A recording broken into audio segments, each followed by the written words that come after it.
là devant vous aujourd'hui pour examiner un thème qui nous paraît, auquel on est tous assez profondément attachés. Donc dans ce Made in Text 2024, on a voulu qu'il y ait un temps spécifique sur la question de la santé des soignants ou de la question de savoir comment on pouvait prendre soin de ceux qui soignent. Un vaste programme, me direz-vous, mais question évidemment essentielle. Pour échanger à ce sujet, on a un magnifique plateau ici présent que je suis vraiment ravi d'accueillir.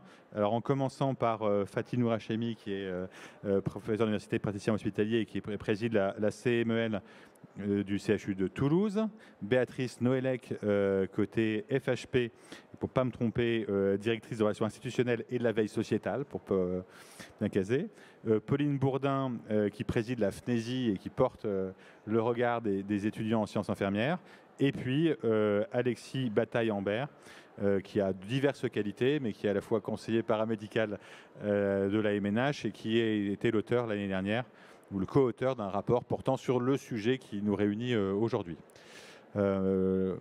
Et donc, du coup, sans plus attendre, et malgré le brouhaha ambiant, je vous propose d'attaquer peut-être avec toi, Alexis, sur le constat de départ, les travaux du rapport que tu as porté, avec une question derrière tout ça, qui est cette question de la santé des soignants. Elle a été mise à l'agenda politique depuis maintenant quelques mois. Il y a eu quelques petits changements qui sont intervenus. Comment est-ce que tu perçois ce sujet aujourd'hui, ses enjeux principaux et le niveau de portage politique de ces questions? Bon, le constat est plutôt simple, c'est que les soignants vont pas bien. Ça, c'est quelque chose qui a été rapporté à l'unanimité dans nos travaux. À peu près 70% des soignants interrogés, ils sont 50 000 interrogés dans notre rapport, ils ne vont pas bien. À partir de là, qu'est-ce qu'on fait ? L'idée derrière tout ça, c'est de se dire quels sont exactement les maux dont souffrent nos professionnels de santé aujourd'hui, tout en sachant que la situation n'est pas nouvelle et que ça a seulement été mis en exergue par la crise sanitaire. Disons que la Covid a été un accélérateur de mal-être pour les professionnels de santé, mais aussi, parce que j'ai la FNESI à côté de moi, des étudiants en santé. On met tout le monde dans le même bateau. Et sur ce sujet, on a distinguer quand même plusieurs grandes catégories et on s'est appuyé à travailler dans deux grands domaines, santé physique et santé psychique. Et dans le champ de la santé physique, ce qui ressort, c'est que notamment dans les troubles musculo-squelettiques, il y a un vrai sujet autour de la santé des professionnels de santé qui est marqué au niveau des catégories les plus défavorisées. Je pense aux catégories C, donc les agents de services hospitaliers, les aides-soignantes, les auxiliaires de puériculture, elles sont excessivement marquées par des troubles musculo-squelettiques. Après, il y a le sujet également des risques professionnels liés spécifiquement à la santé des femmes, puisque évidemment 80% par exemple de nos hospitaliers sont des hospitalières, donc ça veut dire qu'on doit s'intéresser également à la santé des femmes comme pouvant être un levier d'amélioration et de préservation de la santé des soignants. Et du côté de la santé mentale, évidemment, sans surprise, on a aussi un sujet, puisque près de la moitié de notre panel interrogé estime avoir connu au moins un épisode de burn-out dans sa carrière professionnelle. Donc ça veut dire quand même que derrière tout ça, alors le burn-out aujourd'hui, on peut le confondre avec de l'épuisement professionnel, ça reste quand même sur un plan clinique, si ça n'avait pas été diagnostiqué, assez flou, et ça peut être aussi un peu le mot à la mode. Il n'empêche que 70% de notre panel estime être à un niveau d'asthénie, donc de fatigue, évalué à 7 sur 10. Donc nos soignants sont fatigués et souffrent de pathologies qui peuvent être incriminées directement par l'exercice professionnel. Bon, une fois qu'on a dit ça, aujourd'hui on écrit notre rapport et on se dit il faut qu'on travaille autour de 6 axes. Parce qu'aujourd'hui il y a un sujet qui est, il faut presque quasiment suggérer de la réanimation médicale pour nos professionnels de santé, mais c'est d'abord et surtout aussi un vaccin sociétal. Puisque la responsabilité qui nous oblige à travailler sur le sujet de la santé des soignants, c'est une responsabilité collective. Parce que quand on parle de violences faites aux professionnels de santé, ce n'est pas le rôle de l'employeur. En partie, mais pas tout à fait. Quand un patient frappe une infirmière aux urgences, même si le temps d'attente peut être un facteur favorisant son agacement et son énervement, aujourd'hui, rien ne nous empêche de se ronger un peu la langue et d'attendre, mais d'être assez patient vis-à-vis des tours et de la prise en charge. Quand on parle d'insultes faites aux soignants, là c'est encore une fois du respect à proprement parler de nos professionnels de santé. Donc la santé des soignants nous oblige tous, et aujourd'hui on a donc estimé que notre travail collectif devait se déterminer autour de 6 axes. Le premier, c'est de parler de la santé des soignants comme étant une priorité nationale de santé publique dans la stratégie nationale de santé. Le deuxième, c'est celui d'agir sur la formation initiale et continue de nos soignants. Aujourd'hui, dans les programmes de formation, On ne parle pas de prendre soin de soi pour mieux prendre soin des autres. Ça n'existe pas. Pour moi qui viens des armées, on considère pourtant dans les armées que le corps et l'esprit du militaire sont ses premières armes. Alors que dans le monde civil, pour nos soignants, on ne considère pas du tout que ce sont leurs premiers outils de soins. On doit leur donner les bons moyens d'agir, les bons moyens d'être et donc les bons moyens de devenir soignants dans un avenir plus ou moins proche. Le troisième axe, c'est celui de la médecine de santé au travail, puisque sans surprise, c'est quand même le parent pauvre de la médecine aujourd'hui en France. Et donc on doit le réinvestir à tous les niveaux, aussi bien financier qu'au niveau des moyens RH. Et nous, on a proposé notamment en niveau intermédiaire pour aussi fluidifier les parcours que la pratique avancée, qu'elle soit infirmière ou sur d'autres fonctions paramédicales, soit élargie à la médecine de santé au travail. Le quatrième sujet, c'est le nerf de la guerre, c'est l'argent. Hélas, il nous faudra de l'argent pour aller sur ce sujet de la santé des soignants. Seulement, en fait, de l'argent, il y en a. Et je pense notamment au Fonds national d'investissement pour l'usure professionnelle qui existe, qui a été doté de 22 millions d'euros en 2024. Aujourd'hui, on doit aller chercher cet argent qui préexiste pour mener des actions soit de prévention, soit investir dans des professions qui, elles, sont plus soumises à des risques d'usure professionnelle. Le cinquième axe, c'est celui des actions de prévention et de promotion de la santé. Aujourd'hui, il y en a assez peu. On met assez peu à disposition des soignants, que ce soit dans les événements professionnels, et notamment sur Made in Tech. Il n'y a pas d'action de prévention et de promotion de la santé des soignants sur Made in Tech. J'ai discuté Muriel Benita tout à l'heure, parce qu'effectivement, ça n'existe pas. On doit leur mettre ces outils à disposition. Puis enfin, le dernier axe, qui est pour nous le principal, puisqu'il s'agit, au-delà de la vision politique sur le sujet, on l'a vu, celle qui a porté ce sujet, c'était Agnès Firmin-Lebaudot. Remaniement oblige, elle disparaît. Aujourd'hui, ce sujet n'est pas laissé à l'abandon, puisque les trois ministres reprennent le flambeau, mais aujourd'hui, on a quand même assisté à une petite latence, une petite inertie qui... Normalement, en décembre 2023, il devait y avoir une feuille de route. On est au mois de mars, il n'y a toujours pas de feuille de route. Donc aujourd'hui, on doit administrer ce sujet, lui donner une valeur un peu plus institutionnelle. C'est ce que nous, on a préconisé, soit à travers un comité d'appui délégué à la santé des soignants, soit une délégation interministérielle sur ce sujet. Parce que quand on parle de santé des soignants, on est dans le cœur des politiques publiques, puisque ce n'est pas seulement qu'un sujet du ministère de la Santé, c'est un sujet qui touche l'intégralité des portefeuilles ministériels, parce qu'il y a à la fois un sujet de fonction publique, un sujet d'argent, un sujet de santé, un sujet d'éducation, un sujet d'enseignement supérieur. C'est dire l'ampleur du sujet qui est devant nous. Merci beaucoup de ce tableau, Alexis. Je vous propose qu'on rebondisse peut-être avec le regard des uns et des autres, en commençant par vous, professeur, sur le regard sur ce constat. Et puis, je trouve que le sujet, il est massif. Et donc, ça pose la question de la bonne manière de le prendre. Et je crois que côté Toulouse, vous avez lancé un certain nombre de choses et que vous voulez en lancer de nouvelles. Oui, alors ça va dans la continuité de ce que vous disiez, parce qu'on avait reçu effectivement Madame la ministre Firmin-Lebaudot à Toulouse, parce qu'on a tenté de structurer notre offre de soigner les soignants au CHU Toulouse, qui est un centre hospitalier qui a 16 000 professionnels aujourd'hui. Alors, ces différents axes, il faut les rendre visibles aussi de la part des soignants qui souvent ignorent qu'il y a des potentialités au sein même de la structure qui les emploie. Premier axe, ça a été le centre de prévention de l'épuisement professionnel qui est porté par la médecine de santé au travail, grâce à mon collègue Fabrice Hérin, avec plusieurs niveaux de prévention, primaire, secondaire, tertiaire. On sait que c'est des professions qui sont très à risque de par l'investissement qu'ils ont dans le travail, de par le souci de performance. Et plus il y a ce souci de performance, plus il y a une vulnérabilité qui peut se déclarer. Et donc c'est très important de pouvoir accompagner et prévenir ces professionnels.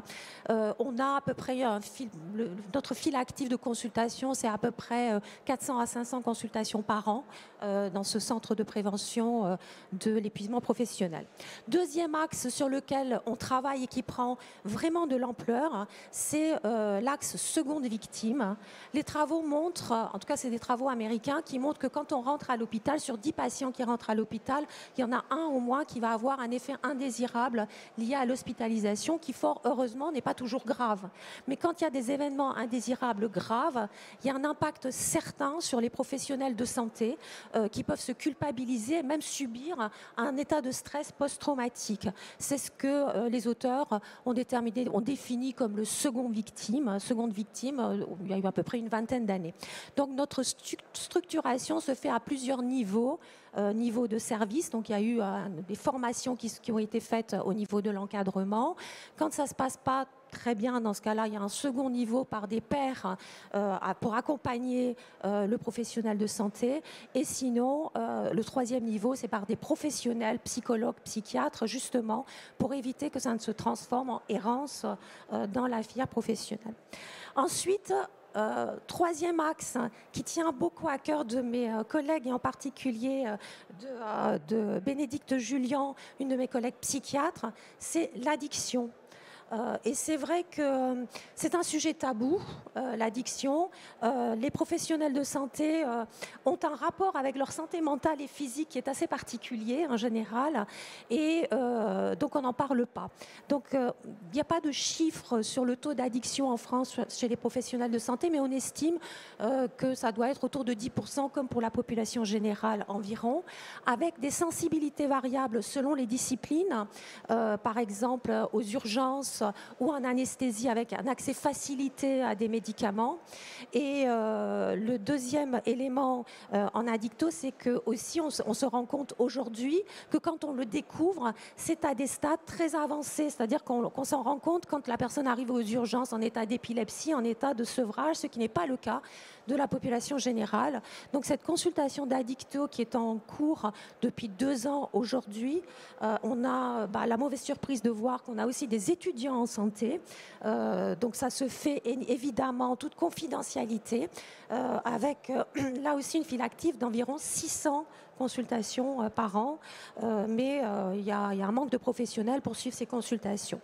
Et enfin, je voulais parler, vous avez parlé de la formation, du diplôme interuniversitaire qui est porté par Toulouse et Paris 7, qui se nomme Soigner les soignants, justement. Il y a à peu près 150 professionnels qui ont été formés pour accompagner les soignants. Donc ça, c'est aussi un élément important, vous avez raison. Et enfin, il est important aussi d'accompagner les professionnels dans leur avancée en âge, que ce soit sur les facteurs de risque cardiovasculaire, vous avez dit sur la santé de la femme, et donc il est important de faire profiter des centres de prévention qui existent au sein de notre CHU, que ce soit le centre de prévention des maladies cardiovasculaires ou le centre de ménopause, les professionnels de santé qui arrivent à un certain âge, et on est en train de réfléchir à voir comment on va structurer ça. Mais le nerf de la guerre, c'est les ressources humaines qu'on va laisser sur ces axes, et évidemment l'argent. Donc affaire à suivre, mais en tout cas, pour répondre à 16 000 professionnels de santé et aussi les professionnels de santé libéraux, on est en insuffisance de ressources humaines actuellement parce qu'on est un peu victime de notre succès à Toulouse. Ça, c'est toujours le risque. Peut-être une micro-question avant de passer la parole à Béatrice Noëllec. Dans votre centre de prévention de l'épuisement professionnel, vous faites quoi concrètement ? Alors, il y a plusieurs niveaux d'action. Il y a de la prévention primaire avec des formations qui sont faites au niveau des différents services, de l'encadrement pour pouvoir détecter, accompagner. La prévention secondaire, là, c'est accompagner les personnes qui ont cet épuisement professionnel dans leur parcours. Et le niveau tertiaire, c'est éviter les rechutes et éventuellement les réorienter sur d'autres filières quand ils ne peuvent pas revenir sur leur secteur. Donc c'est vraiment individu dépendant avec plusieurs niveaux d'intervention. Merci beaucoup.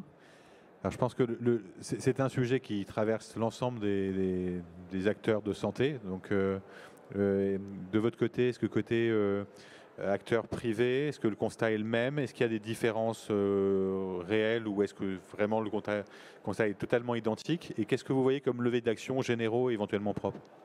Alors, effectivement, il y a un sujet déjà sur lequel on est certainement totalement concordant et qui vient un petit peu en surplomb de ce premier sujet, mais qu'on ne peut pas éviter si on veut parler de ces enjeux, c'est celui de la pénurie de professionnels auxquels nous sommes tous confrontés, établissements de santé publics comme privés.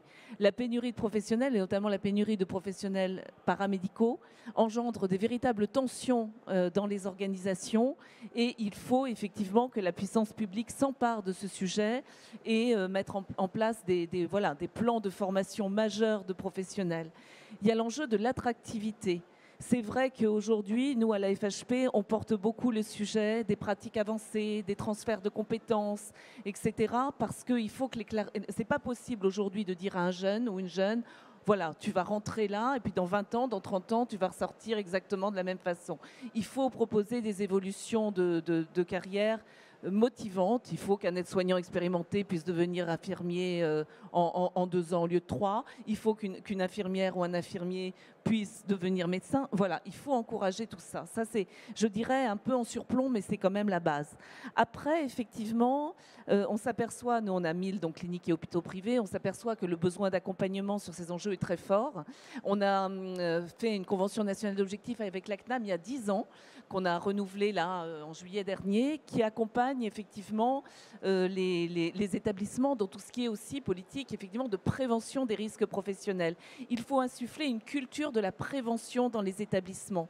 Et on voit bien qu'il y a des nouveaux risques qui émergent. Par exemple, la prise de conscience des risques environnementaux liés à la santé des soignants est fondamentale. La qualité de l'air avec les formaldéhydes, par exemple, ce sont des enjeux aussi qu'il faut prendre en compte, que ces enjeux environnementaux. Pour vous donner un exemple, parce qu'effectivement, les cliniques et hôpitaux privés, et comme le public, essayent d'être proactifs, on a une initiative que j'aime bien, qui a développé un groupe, c'est, vous savez, le travail sur les irritants du quotidien.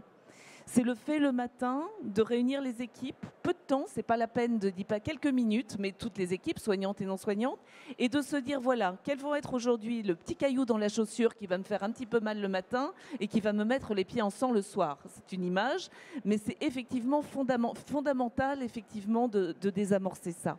Ce que je voulais dire aussi, c'est qu'on a effectivement également des cliniques qui développent des lieux de soins pour les soignants. Pourquoi c'est important d'avoir des lieux identifiés pour les soignants ? Parce qu'en réalité, et Alexis le dit très bien, il y a des mécanismes d'autocensure énormes, vous l'avez dit Nicolas, sur les soignants. C'est-à-dire, c'est comme pour la violence. La sous-déclaration des violences faites aux soignants, c'est parce que le soignant se dit « j'ai du mal soigner ». Ça a dû être un échec de mon soin. Eh bien non, il faut lutter contre la sous-déclaration des violences comme il faut lutter contre l'autocensure sur la santé. Et le fait d'avoir des lieux dédiés, c'est la manière finalement de lever ces inhibitions-là et c'est très très important. Il y a aussi quelque chose qui relève du management positif. Souvent, on ne fait aux soignants que les rétextes de ce qui va mal.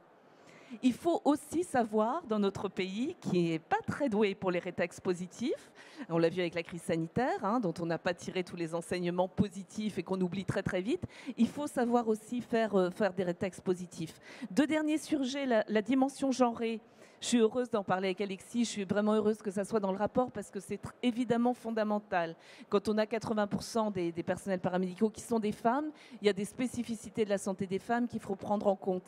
Il y a aussi le sujet des violences sexistes et sexuelles dans les milieux de soins. On a des adhérents, effectivement, qui mettent en place des véritables process pour ne rien laisser passer. Le principe, c'est de ne rien laisser passer. Et on sait que malheureusement, les lieux de soins, les établissements de santé sont aussi des lieux où des violences sexistes et sexuelles peuvent avoir lieu. Et puis le dernier point, cher à Philippe de Normandie, c'est de dire que les acteurs de la démocratie sanitaire et les patients sont aussi, je dirais, des acteurs de la santé des soignants. Philippe, il dit toujours « Patients, prenez soin de vos soignants ». Et il a raison. Et il faut qu'on associe aussi dans nos établissements les acteurs de la démocratie sanitaire à ces réflexions. Alors, moi, en conclusion, je voudrais quand même rendre hommage à Agnès Firmin. Je crois qu'on peut, je vois mon président, rendre hommage à Agnès Firmin-Lebaudot. Parce que c'est vrai qu'elle a conduit en 2023 ces deux démarches, la santé des soignants et la lutte contre les violences. On a tous, toutes les fédés, essayé d'y être très contributives.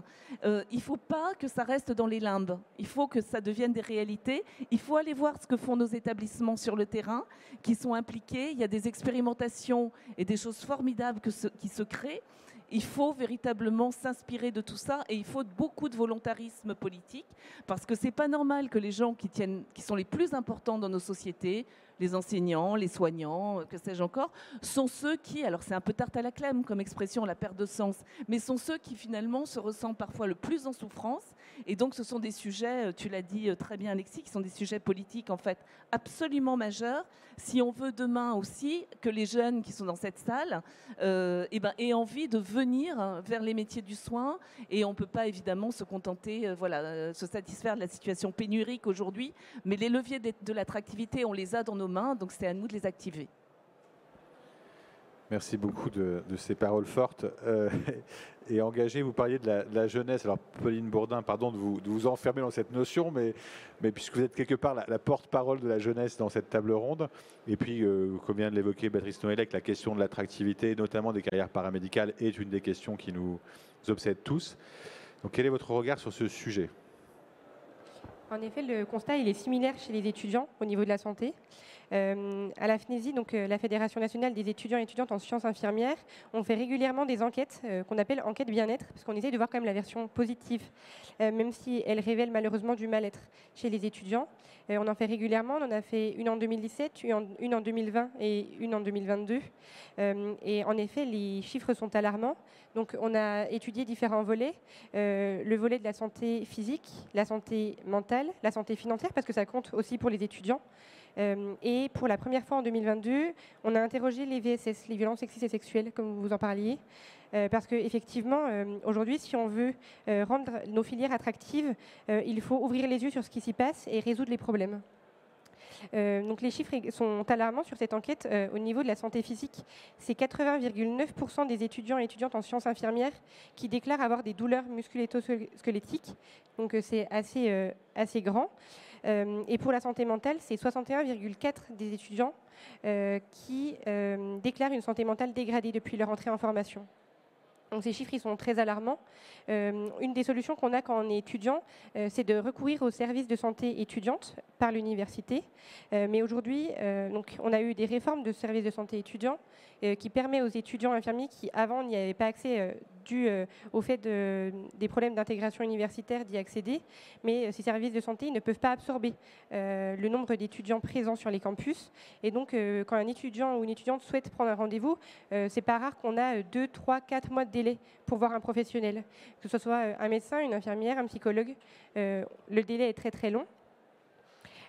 Ensuite, un volet très important, et Alexis, tu en as parlé, c'est intégrer le bien-être et comment prendre soin de sa santé quand on est professionnel de santé dès la formation initiale, parce que si c'est problématique, on les voit chez les professionnels de santé, on les voit chez les étudiants. Pour faire de la prévention, il faut la faire dès la formation initiale, que ça soit ancré dans nos pratiques soignantes. Parce qu'aujourd'hui, on a un problème d'attractivité, notamment dans la profession, alors infirmière, parce que je suis représentante des étudiants infirmiers, donc je vais parler pour la profession infirmière. On a des problématiques d'attractivité de la filière, mais on a aussi des problématiques maintenant d'attractivité de la formation. Il y a encore 2 ans, on était première formation demandée sur Parcoursup, avec toutes les formations confondues. Maintenant, on n'est plus première formation demandée et on a des places vacantes dans la formation. On n'arrive plus à remplir malgré les pratiques de surbooking des établissements de formation, parce que cette formation, il y a aussi une libération de la parole. Et la première raison d'abandon de la formation, c'est la santé des étudiants, c'est les conditions de stage, des étudiants qui sont dans le mal-être et qui choisissent d'abandonner la formation parce qu'ils ne se retrouvent plus dans la formation, ils sont vraiment dans le mal-être et quittent la formation. Donc c'est sur ces actions-là qu'il faut insister pour pouvoir rendre attractive la profession. À la FNESI, on a également un volet projet. Donc, on met en place des actions pour les étudiants et les étudiantes. On est notamment sur la bonne semaine. Depuis hier a commencé la semaine bien-être des étudiants infirmiers, donc initiée par la fédération et relayée par nos associations locales. La semaine bien-être, elle est là pour répondre aux besoins des étudiants. On fait de la prévention et de la promotion de la santé sur plusieurs thématiques, l'éducation nutritionnelle, la promotion de l'activité physique, l'éducation à la sexualité et la sensibilisation aux conduites à risque, parce que c'est toutes des thématiques qui touchent les étudiants infirmiers et qui les toucheront également en tant que professionnels. La FNESI accompagne les associations locales pour développer ça à l'échelle de tous les étudiants et les étudiantes. Nous terminons également cette semaine par un week-end bien-être réservé aux étudiants et étudiantes infirmiers pour mettre en place la prévention et la promotion à la santé. Pour juste rebondir une seconde pour dire, je garde le souvenir très net du moment, moi j'étais au ministère de l'Enseignement supérieur à l'époque où les formations des IFSI sont rentrées sur Parcoursup. Et juste pour dire qu'on a pris la conscience à ce moment-là de l'ampleur de la demande. C'est-à-dire que ce ministère portant en charge de la formation, vous voyez de loin évidemment ces formations paramédicales. Et on a tout d'un coup pris la mesure à l'échelle nationale du nombre de jeunes qui voulaient s'orienter vers ces formations avec un taux de pression qui était l'un des plus impressionnants et effectivement des formations qui étaient parmi les plus demandées en France. C'est à la même époque aussi que la question de la santé des étudiants et des étudiants en santé en particulier a commencé à émerger. Évidemment, le sujet n'est pas réglé aujourd'hui. Je voudrais peut-être, avant de donner la parole à la salle, vous poser une question à tous les quatre justement. Vous avez tous évoqué la question évidemment du Covid, la question des contextes de pénurie ou de tension sur les ressources humaines qui ont un impact direct sur les conditions de travail.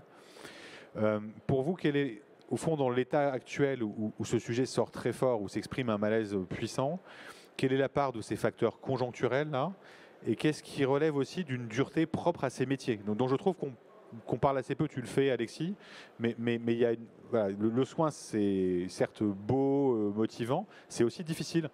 Et je trouve que les étudiants, par ailleurs, sont très précipités dans cette réalité-là. Comment on prend cette dimension-là? Et pour vous, quelle est la part de ce qui relève de circonstances qui aggravent tout? Et comment on prend ce sujet qui est consolider des soignants au cœur d'un soin qui n'est pas toujours facile? Je vais peut-être intervenir, mais ce que je vais dire est assez subjectif. C'est ce que je vis depuis 2 ans, un peu plus de 2 ans que je préside la commission médicale d'établissement. Vous avez parlé du petit caillou dans la chaussure le matin, et c'est vrai que ça me fait penser en fait qu'il faudrait qu'on revoie aussi nos manières de manager les équipes. Le plan management dans un centre hospitalier public ou privé est extrêmement important. Il faut qu'on arrive à organiser ça autrement dans la bienveillance, et donc il faut vraiment y travailler parce que je crois que c'est un des éléments aussi qui peut impacter la santé, en tout cas mentale, des soignants. Ensuite, le deuxième point, les violences sexuelles et sexistes, mais les violences au sens large, parce qu'il faut un peu sortir de ça, mais globalement, nous, l'expérience que l'on en a, à chaque fois qu'on a mis en place des équipes, des numéros de téléphone, anonymes, etc., ça ne fonctionne pas très bien.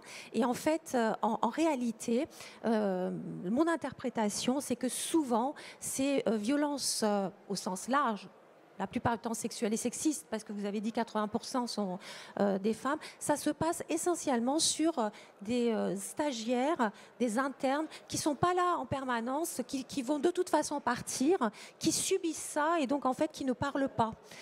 Et je pense que c'est ça aussi qui impacte beaucoup les étudiants au sens large. Il y a réellement une action à faire sur cet élément-là, parce que c'est aussi la vitrine de ces sciences de la santé globalement. Et enfin, le dernier élément sur la santé des soignants, les soignants ne se soignent pas de la même manière, parce que je pense que la confidentialité est un point essentiel, et que, nous on l'a vécu, à travers un champion de rugby qui a été hospitalisé au CHU de Toulouse, et on a bien vu que tout le monde pouvait accéder au dossier médical, voilà, c'est pas un secret. Et donc les soignants ont aussi peur de ça. Donc c'est aussi un élément qu'il faut régler dans nos logiciels. Ça paraît un détail, mais ça ne l'est pas. Moi, je dirais, en mettant un petit peu un coup de pied dans la fourmilière, tout à l'heure, j'ai parlé de dimension sociétale. Aujourd'hui en France et en fait dans d'autres pays, puisque le rapport l'a démontré, en fait à l'échelle européenne notamment, on s'est réveillé après le Covid en se disant tiens, c'est vrai que les soignants, il faudrait peut-être qu'ils prennent un peu soin d'eux pour mieux prendre soin des autres. Ça peut être pas mal. Tout simplement parce que la vision fondamentale que nous, société, on porte sur nos professionnels de santé, c'est c'est vraiment une crotte qu'on n'arrive pas à défaire notre chaussure, c'est la vocation.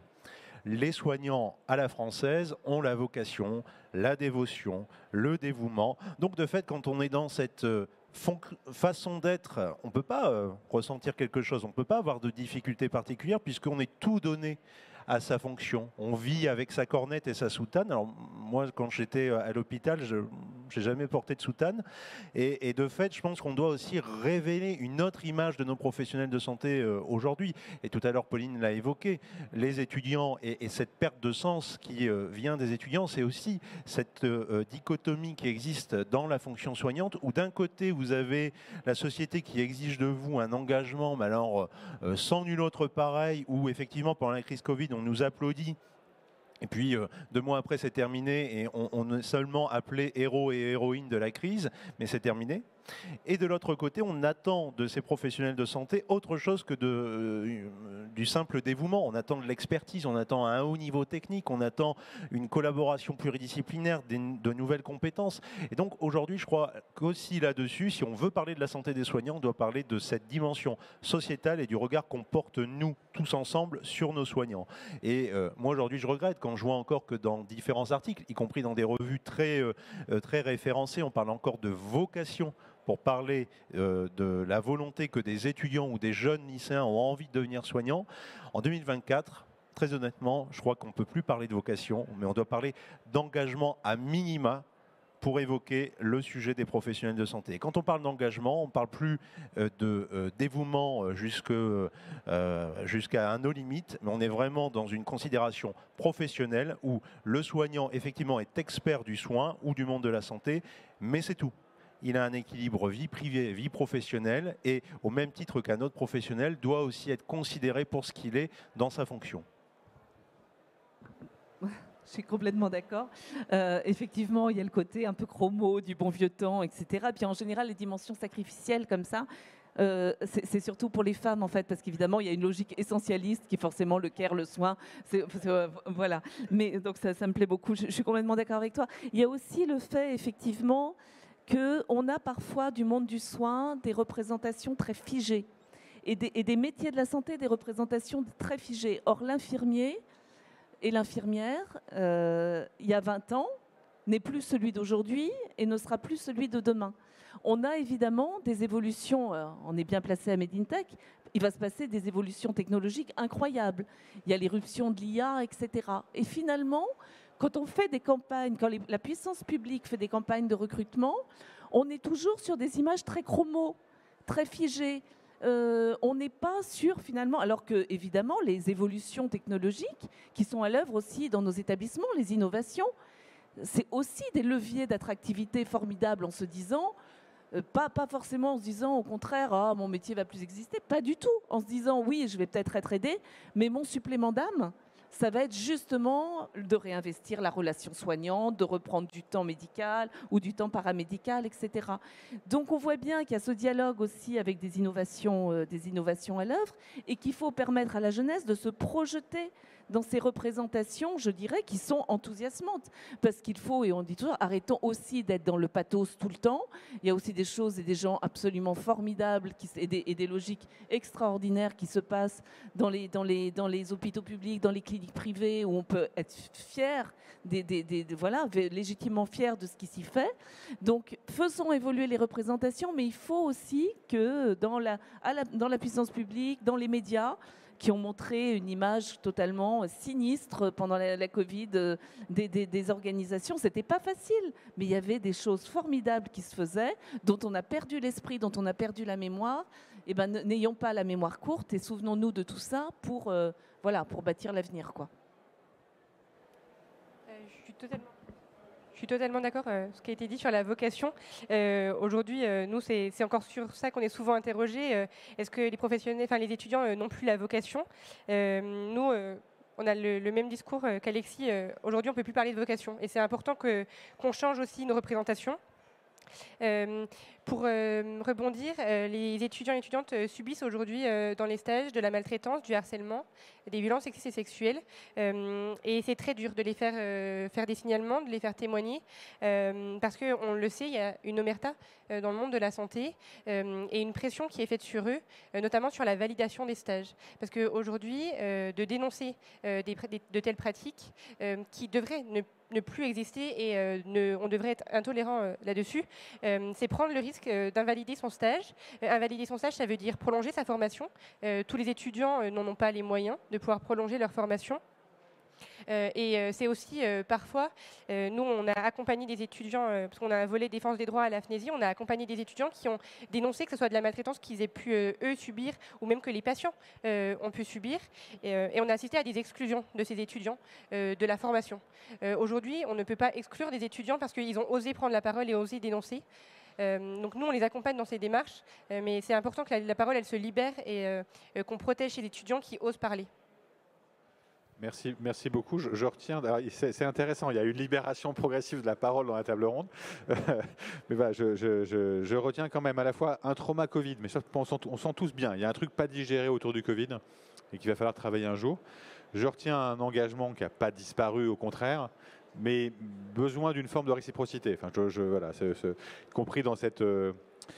Dans ce petit problème avec la notion même de vocationnel ou de vocation, et ce besoin de reconstruire un équilibre avec une vision assez claire de la manière dont il y a un peu de symétrie, un peu de réciprocité, en tout cas quelque chose qui fonctionne. On a le temps pour prendre une question et une seule. Donc ça va être délicat et douloureux. Michel, je vois que tu lèves la main d'ores et déjà. Bon. Alors Michel, vas-y. Michel. Ouais. Donc on aura une question et une réponse, et puis après on devra céder la place. Alors, peut-être une petite question en marche, parce que vous avez dégagé beaucoup de pistes et d'analyse et de leviers d'action. Alors, c'est une question en marche et peut-être la place des aidants ou des volontaires, puisque vous avez bien insisté sur le fait qu'il s'agit d'une question de société, au-delà même d'une question de santé publique et de santé des soignants. Une question qui interroge la solidarité. Et donc, est-ce qu'on peut imaginer qu'il y a la place des aidants aujourd'hui qui est beaucoup questionnée, mais qu'à côté des soignants, et peut-être comme levier de la santé des soignants, les aidants, une participation, service civique, citoyen et autres dimensions à l'œuvre? Merci. Qui veut répondre en 1 minute? En fait, quand on considère la terminologie soignant, nous on l'a imaginé comme ça, les soignants au sens très large. Les aidants sont des soignants non diplômés pour la plupart, mais sont des soignants. Donc effectivement, je pense que la question de la santé des soignants, c'est aussi le rapport à la société vis-à-vis du soin, la maladie, à la mort aussi. Hein. C'est un sujet beaucoup plus complexe que ça. Et je parle à Nicolas qui a une expertise en termes d'éthique. C'est un vrai sujet en fait global où on remet au centre du sujet non pas la réussite, parce que aussi à Medintech, on est en plein dedans. On est dans la réussite, l'innovation, les startups, le business. Mais en fait, la vie, c'est pas que ça aussi. Il y a la mort, la maladie. Et aujourd'hui, remettre au cœur du projet social. Et moi, je parle beaucoup du Faire Nation. Et le Faire Nation, quand on parle de la santé des soignants, on est en plein dedans. Puisqu'il s'agit de considérer le sujet du soin, du care, au sens strict du terme, comme étant notre projet de société. Et de fait, on réinterroge une série de personnes qui exercent cette activité dans notre société. Et pour finir là-dessus, et je sais que ça sera cher à Michel Lévy-Soussan qui a posé la question, je pense que ce qu'il faut absolument éviter, c'est que le fait de prendre au sérieux cette question de la santé des soignants ne redessine quelque chose comme un eux et nous qui ne fonctionne pas. Et c'est ce que j'entends dans ta question aussi. C'est-à-dire, et donc, il faut que des choses se disent, y compris qu'il faut que les traumas s'expriment, mais derrière, le sujet fondamental, c'est du collectif. Voilà. Voilà. Et donc, je pense que c'est le bon message sur lequel finir collectivement, en vous remerciant nos intervenants et en vous remerciant de votre attention.